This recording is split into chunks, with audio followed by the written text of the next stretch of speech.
Shalina, it's lovely to see you. Thank you so much for having me. We're here, of course, as Dialogues of Diaspora, and in Dishoom. This is the veranda in Dishoom, Carnaby, which I'm excited to be here and enjoying seeing all the old pictures on the walls.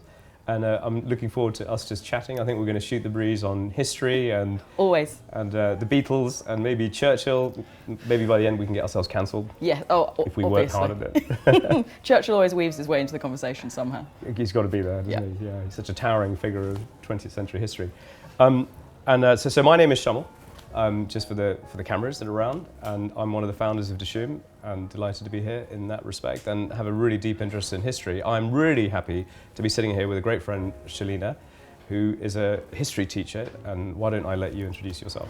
Hi, I'm Shalina Patel. I'm a teacher of history at a secondary school in Northwest London, so I teach Year 7, so for context they are 11 years old, all the way through to 18-year-olds who do A-level history. I also am really, really keen to share as much hidden history as possible, as you know, so that's kind of how we became friends. So I teach as diverse a curriculum as I can. So I teach a huge amount of South Asian history because South Asian history is British history. I teach a huge amount of Black history as well, and I think my big thing with that is I don't want to other those stories. My kind of main aim is to weave those stories within the curriculum. Yeah, that's who we are. Yeah, absolutely. So yeah, we've connected over our kind of shared interest in history, identity, and how it's kind of all wrapped in one, really. Yeah. And I mean, for me, Dishoom was always a project in some ways about identity, because I grew up here and my family were from Africa, so I'm a refugee, technically, so I was 6 months old when we came here and grew up here, but I spent a lot of time with my grandparents in India when I was 5, 6, 7, 8. And recently I found my mum unearthed a letter from my grandfather to her when I was 6 or 7. Wow. And about the trip that I took with my grandparents all over India. And we went to see Rajghat, we went to see all the places where Gandhi was born. We travelled, really everywhere across India. Went to see Amritsar, saw Jallianwala Bagh. I touched the bullets. I had nightmares about General Dyer.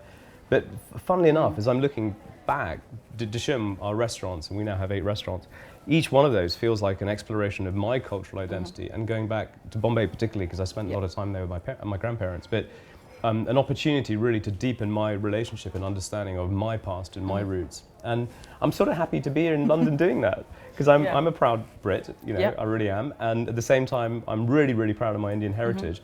And for me to be able to create an experience of food and culture and story where we can sit in this restaurant, which tells the stories of 1960s India and the beat music that was there when kids picked up their guitars and played rock and roll. I love telling those stories. Yeah. And they're people, they're our people, right? Yeah. I mean, it's cool. I think what you just said, I think will resonate with anyone who is South Asian who lives in a place that is not South Asia, because actually all of us, I feel like, go through this identity crisis. And I feel like I'm in a continual identity crisis in lots of ways, because when I was growing up, I'd be interested to hear about your experience. When I was growing up, I was somebody that I guess rejected is maybe too strong of a word, but I went to a private school where I didn't have many South Asian friends, and I was very much just not really engaging in my South Asian identity, I suppose. Did you just say coconut? So it's really interesting actually, because I used to wear the term coconut as kind of like a badge of honour, which I now feel incredibly embarrassed about. And Are we allowed to use the word anymore? Well, I did an assembly actually a couple of years ago to my sixth form students about my journey through the fact that I used to embrace the term coconut, and actually now looking back on it as someone in my early 30s, kind of thinking back on actually how problematic the term is in the first place, particularly because I feel like there's so much wrapped into the coconut idea of, you're not acting like you're South Asian, but how are we meant to act? It's basically, I'm not perpetuating a strange stereotype that you have. So I feel like it's such an interesting question, because I feel like I was speaking to an audience of sixth formers who I know a lot of them are going through a similar kind of crisis. But I love the fact that you've taken that dual identity that you've got and you've turned it into these amazing scenes, I feel, within your restaurants. And I know that every time I go to a different Dishoom, there's a different story within that. So I know I always say to you, my favourite is in King's Cross when you have the Simon Go Home. Go Home Simon. Go Home Simon, the graffiti from the Simon Commission. And it's 3 meters high. Yeah, maybe absolutely, 5 meters high. absolutely. Yeah.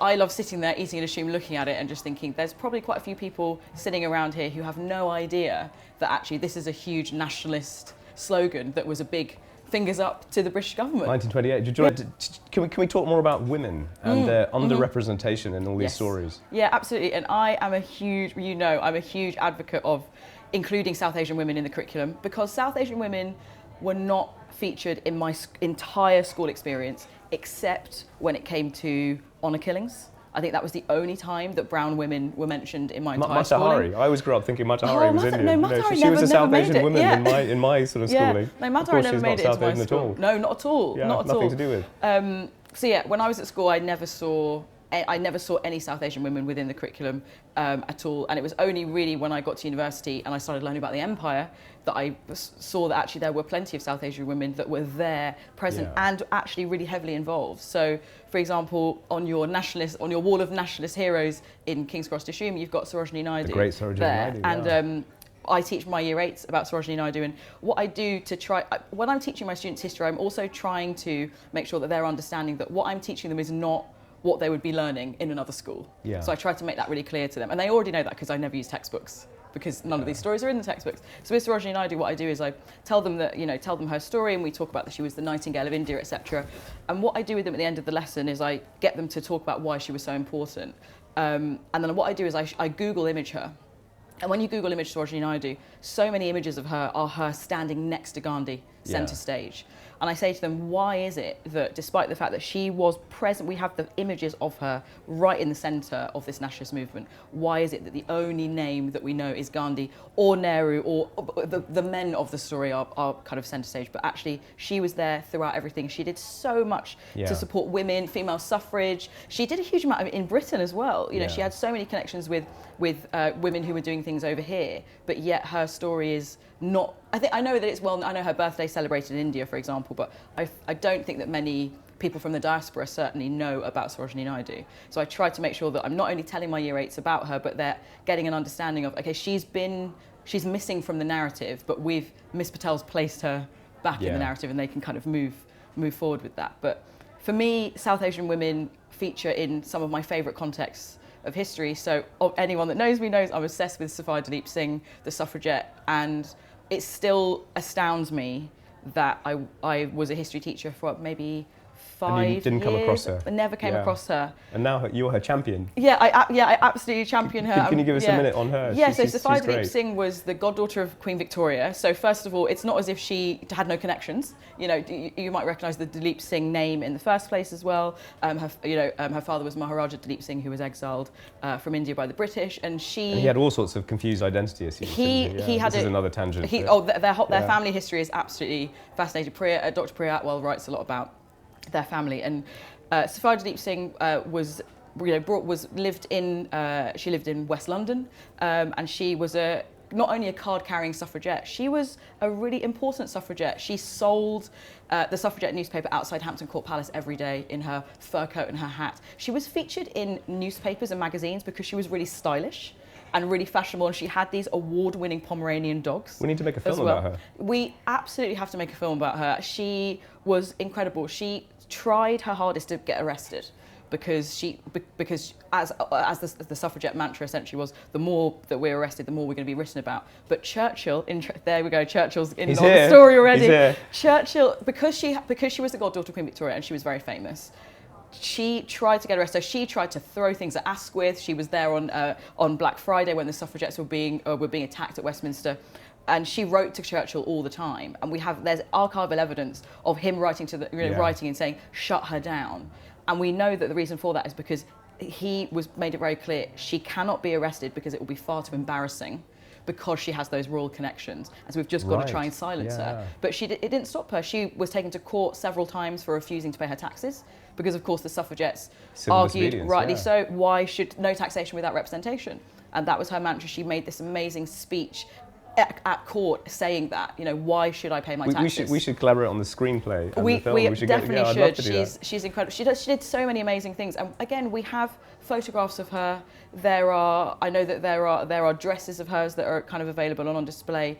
And yet, as someone who is a nerd about this stuff, I only ever found out about her because Anita Anand wrote her brilliant book about her, and there's been a couple of documentaries and things like that. But she is a South Asian woman in a prominent space within British history. You can't go through secondary school and not learn a lesson on the yeah. suffragettes. So I always say to teachers, include her story, because her story is absolutely It's incredible. important, isn't it? The representation thing Yeah. is, and I guess when I'm thinking about what I'm, with Disherman, the cultural mission has always been to express something about India. And first, for instance, so I really wanted to make sure that people who came who were South Asian, especially who are directly from Bombay, would come here and relate to it and just see it immediately and love the food. But at the same time, it was a sort of sense in which we're here, we're doing this, we're representing India and all its different stories, or Bombay particularly, and I want that to be represented. What I'd love to ask you though is, why do you think it's important? You're on a sort of one-woman mission to create better representation in history and stories in our culture for South Asians, for brown people. Yeah. Why is that even important? For me, I think a big thing is that it's not talking about our own history, even just as simple as how many young South Asians know about their own migration story, for example. Yeah. And I certainly have only talked to my dada is just brilliant. And he goes off on tangents, of course, but I remember sitting with him and my mum, and my mum didn't know so many of the things that I was asking him, and I wrote it all down. And I say that to anyone that I meet. I say, if you're still lucky enough to have grandparents that you can talk to them about their story, because I think and I've talked to Kavita Puri about this a lot, obviously, it's because, of course, a lot of that history is wrapped up in trauma because of partition, for example. And I think that there's all of those things have meant that we haven't necessarily reckoned with some of that history. And I think another thing is that for a lot of whether it's our grandparents or our parents who first came here in a kind of modern migration sense, I feel like the feeling was keep your head down and let's try and assimilate as much as possible. And so I think that's also part of it. So it's interesting because I see that I was also trying to assimilate, I think, as a teenager, even though my mum was born here and stuff. But now as an adult, I'm certainly kind of reckoning and unpicking all of that. And I am incredibly proud of my heritage, but I also am proud to say that I'm British. Lots of people struggle with that. I think that's what the problem is as well, is that lots of people see, for example, World War I is white Tommies in the trenches eating bully beef. Yeah. But it's not. I've seen 1917. There were Sikhs in 1917. Well, but Look also at that. there were thousands. We're talking about millions of brown faces in World War I and World War II. But for some reason, people can't fathom they can't sort of change what they see as World War I and World War II. They cannot fathom that alongside, sitting next to those soldiers eating bully beef, as we know, there were chapatis in the trenches. There were rotis, chapatis in the trenches. There was atta, there was ghee, there was all of this. Do you think it smelled like Indian cooking? I would let's assume so. It's a smell of bagar in the trenches. Let's assume so, because and yes, maybe the story behind that, of course, has an imperial context, because the British weren't providing ghee and atta out of the goodness of their own heart. They were doing it because they knew they needed these Indian soldiers in the trenches, because if they didn't provide them with these things, they were terrified about a mutiny happening, and they were terrified that if these men rebel, we will not be able to survive this war. And so that is why they provided them with all those things. But people just cannot fathom it. But as I've shown you, there are photographs of Indian men making rotli in the trenches, and that's not photoshopped. It is a historical truth. That gives me some pride. I'm into that. It absolutely should. And I also think that I love history anyway. Obviously, loves history anyway, despite not knowing that. But I also think about what would the impact have been if a year 9 Shalina had seen a picture of Indian soldiers in the trenches, because I don't think I had any idea of the existence of that until I was at university. And I think that for me is my mission. Is I don't want to leave it so late for the younger generation. I want them to know as much as possible that these things were happening, and that's what I try to do through the History Corridor on Instagram, is to try to take that to adults as well. Although it's not just adults on Instagram, obviously, but I try to take that into the mainstream and saying to people, look, you might have missed out on this at school, but it's never too late to learn, and it's never too late also to interrogate. Why did I not know that there were, it's estimated 87,000 deaths of Indian soldiers in World War I. Why did I not know that? Why did I not know that the largest volunteer force in history was the Indian Army in World War II? And of course, when we mean the Indian Army, we mean pre-partition India. So we mean obviously India, Pakistan, Bangladesh, etc. But I think ultimately, what we have to remember is that whilst to some people in society, Britishness is not associated with people that look like us, that doesn't matter, because to us, we can claim whatever identity we want, and to us, we are we are British, we're proud of it. And I would hazard a guess and say that we probably know more about British history than a lot of the people that don't consider us to be British. Yeah, that's right? probably true. And I think that's part of it. I think that if there are people still out there that are equating, let's call a spade, Britishness with whiteness, for example, then that is a fundamental misunderstanding Englishness of this. with whiteness. Englishness, well, that's an interesting one. Is Englishness and yeah. whiteness? Well, it's interesting because it's interesting that we are both proud Brits. Yeah. But we've no, not. let's said, go there. This is really good. But we've not. I do feel.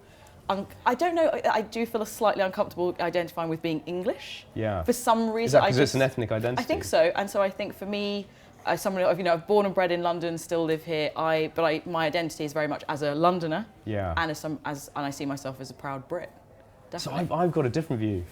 I've come to a different view, which is I waded through Robert Tombs's 1,000-page history of England, the history of the English and their I can't remember, the English and their history. Yeah, the English and their history. Yeah. And he's got quite a strong sense of Englishness in his history, that England is a unit. I think I agree with that. I was going to read Simon Sharma, but I read this instead. But I came away from that book feeling two things. One is that England is a mongrel nation. Yes. So it's not an ethnic identity, is my view. And I think not only is England a mongrel nation, but I felt some real pride in some of the history of England. And by the end, I felt some sort of, I wanted to hang a George Cross outside my house. I was going to go to the nearest skinhead and say, that George Cross, I'm having that. That's mine, that's not yours. But I actually felt a sense of pride in Englishness. But I think that equally, clearly we've got to look at the difficult aspects of English or British history. Yeah, absolutely. And I think this is the whole problem with, again, whether we're talking about individuals or nations, is that there's good and bad there. And it's just that like slavery was bad. Absolutely, we have 3 million people. Absolutely, and we over have 2 centuries. And we tend to in this country focus on the abolition of slavery and not acknowledging the fact that, well, in order to have abolish slavery, we mechanised it in the way that we did, and we industrialised we completely industrialised. Breathtaking. Absolutely, and and I think that is what the problem is. I think there's an unwillingness to see the whole picture and just to focus on the bits that make us feel good. Yeah. And then that wrapped up with identity and Britishness. I think this is why we need to have conversations like this, because it is a bit of a minefield. Yeah. But you have to be open to acknowledge the good and the bad. I think that's what it comes down to. You've got to, because I think equally, if we spend a lot of time thinking about the East India Company and the Sugar Triangle, the Slave Triangle rather, which was horrific. I mean, abhorrent, one of the most horrific, I can't even, I get choked up when I think about it. But I think you have to say that Britain did beat the Nazis. 1940 was an amazing story when a bunch of young pilots, got up in the sky because of the ingenuity of the Rolls-Royce engine manufacturers. They managed to, scale up the production. The world, frankly, was hanging by a thread. And these brave young boys, effectively beat off the Nazis in the Battle of Britain. An incredible story. Yeah. Both of those can be true at the same time. Absolutely, and also, if we add another layer to that, what can also be true is that there were Sikh pilots. Yes, and Polish pilots. See, I didn't know there were Sikh pilots. I'm so happy there were to Sikh discover pilots. that. There were Polish pilots. There was so much diversity within the story of the Battle of Britain, for example. We need to tell that story. We do need to, and I show my students a picture of a Sikh pilot, for example, when I teach them the Battle of Britain, because I used to teach World War I and World War II, where I would have a separate lesson on the Indian contribution. But now what I do is I make sure I integrate it and I weave that story. And so when I'm teaching food in the trenches, it's not separate history. It's not separate. We've got to blend it together. Yeah. Exactly. Do you know what I love about what you're saying is that quite often, if we're re-examining history, we can be accused, whatever that is. So people can be accused of being negative. You're ripping down these stories, and why are you negative about the empire, and why are you negative about all of this? And I suppose it is a bit negative, but on the other hand, I think what's really cool, and I think you and I talk about this. I think it's really important to bring mainstream Britain with us on this journey, and I think that.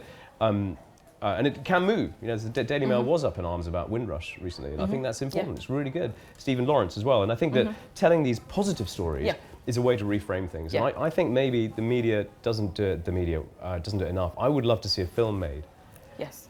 About your lady secret agent. But I would also like to see a film made about the Battle of Cable Street. There isn't one. Where the working class British and Jewish of the East End knocked the effete metropolitan, fascist Mosley, who was supported by Lord Rotherham of the Daily Mail, into a cocked hat. And I think there are some, or even the Polish pilots or the Sikh pilots in Battle of Britain. So I think recreating that story in a really awesome, positive way is a way I think we can build our new and awesome national story. It's not new, it's just deepening our national story to be more true and representative. Because those stories, the connection between all those stories is it's about community. isn't it? So the Battle of Cable Street, it was communities coming Community, together. yeah. It was local communities coming together and saying, we are not going to stand for the black shirts. We're not going to. We do not want. We don't want to follow a policy of repatriation. We don't want to follow people who are Holocaust deniers. Yeah. You know, all this kind of stuff. We don't want to do that. And it's similar with what we're talking about with these ambulance drivers, right? Which is that actually the reason why it's so important for people to see these women in saris working, you know, with the air raids and things like that is because it's just demonstrating that kind of that community sense of, you know, we talk about Blitz spirit. Yeah. That is Blitz spirit, right? Well, actually, when we talk about Blitz spirit, we should be talking about all of the communities that were contributing to keeping people safe. And obviously, it wasn't possible to keep everyone safe, but we're obsessed with the Blitz and with the courage that we showed. And there's that famous photo of the milkman walking through the rubble with his milk, you know. And I show that to the students. And I say, this represents Blitz spirit, but so there are so many other images that do as well, I think. And how do you see the future of the diaspora? Of all of us lot, our adventures in the rest of the world? I have never been more hopeful and proud. I think, as I said before, the teenage Shelina was a proud coconut, and I was kind of rejecting my culture. Yeah, and I was rejecting, I was proud of that, and actually, I could not be prouder of of being part of conversations like this. And I think actually what you guys can't see behind the scenes is we are surrounded by the diaspora who have created a space for us to have this conversation. And the fact that this safe space has been created for us is exactly why I'm hopeful about the diaspora, because actually I think rather than what has happened previously where we've been very grateful to have one seat at the table and maybe to have be that tokenistic voice, actually now what's happening is those spaces are being created by the diaspora themselves. Yeah. And I'm really proud of, I run the History Corridor on Instagram, and I've connected with so many amazing, creative, young South Asian people on social media, for example, who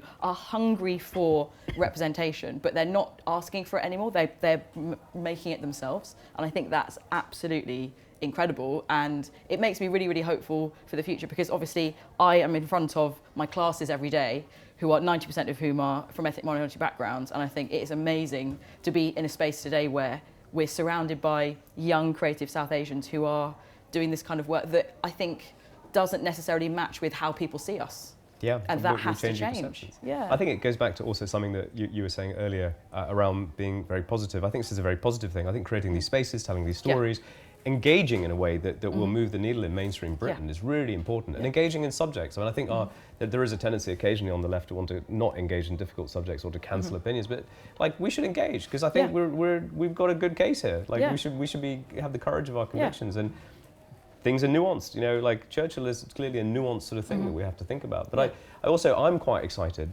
particularly about the prospect of somebody making a film about Noor Vilayat Khan, or did I get her name right? Yeah, Noor Inayat Khan. Yeah, Inayat Khan. Yeah.